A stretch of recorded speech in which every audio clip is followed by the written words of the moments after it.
Hey everyone, welcome back to Corporate Decoder, the place where we decode the financial mysteries of the corporate world.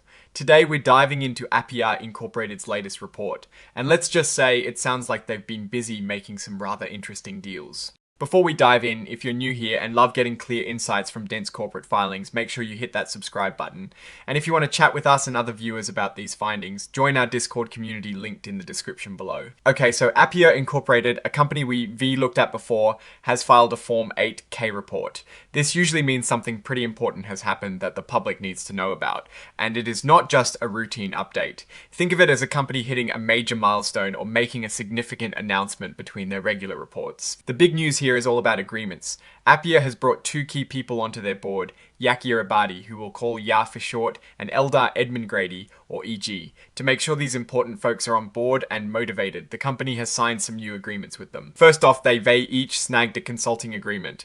Both Ya and Egg will get a monthly payment of $30,000. And here is a kicker. This payment is retroactive to August of 2025. That is a nice bonus. This deal is set for 3 years. Now, if the company decides to let them go without a valid reason, or if there is a big change in ownership, they have to pay a hefty severance. We're talking 36 months of their base fee, which adds up fast. It also looks like they be reimbursed for expenses, which is pretty standard. But the really juicy part involves them buying shares. On the same day, the 30th of September, they also signed subscription agreements.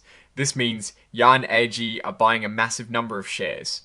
We're talking over 638 million shares each. The price they're repaying is incredibly low, just a fraction of a cent, per S-Hair, specifically $0.001. This deal is contingent on AppYea's increasing the number of shares they are allowed to issue. If certain goals aren't met within 5 years, some of these shares might have to be returned. And get this, they've even got anti-dilution protection. This is pretty common in these types of deals. It means if AppYea's issues more stock later on, Ya and Egg's ownership percentage will be protected. They'll get extra shares to make sure their stake stays the same, but this protection only applies up to a certain value, about $7 million worth. It is a way to ensure their investment stays proportionally strong as the company grows or seeks new funding. These agreements, the consulting ones and the subscription forms, are filed as exhibits with this report.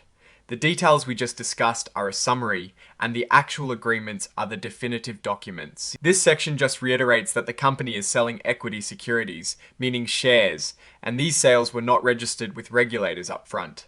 This is often done in private placements or agreements with key individuals, like we're seeing here. Looking at the exhibits, we can confirm the consulting agreements are detailed there separately for Yakir Abadi and Edmund Grady, along with the form of the subscription agreement. They also list their cover page as an interactive data file, which is helpful for analysis. And finally, the signatures. Ron Meckler, the Chief Financial Officer, signed off on this report on the 3rd of October 2025. This just confirms the company's official acknowledgement and submission of these events. Now, let's take a step back and look at what this all means. AppYea's Inc. is clearly making moves to solidify its leadership and align the interests of key individuals with the company's success.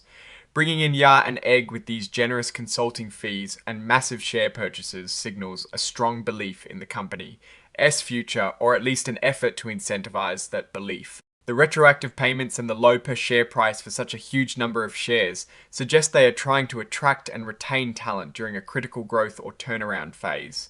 The anti-dilution protection is a standard but important clause, showing they want to protect these new shareholders. However, we also need to consider the implications of issuing such a vast number of shares, even at a low price. This can significantly dilute existing shareholders' ownership if not managed carefully. The company's authorized share capital needs to be increased, which is a formal step that many companies take when planning for future growth or significant transactions. The 5-year milestone clause in the subscription agreement is also telling. It indicates that the company's future performance is crucial for these shares to retain their full value.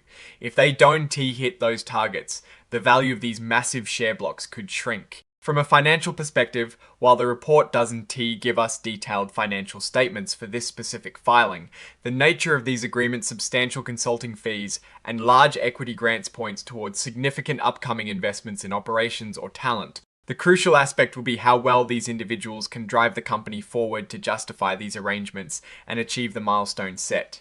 If AppYea's can leverage the expertise of Ya and AG to achieve significant growth, these agreements could prove to be a wise investment. But if the company falters, these arrangements could become a substantial financial burden. So the direction for AppYea's seems to be one of significant restructuring and empowerment of key personnel.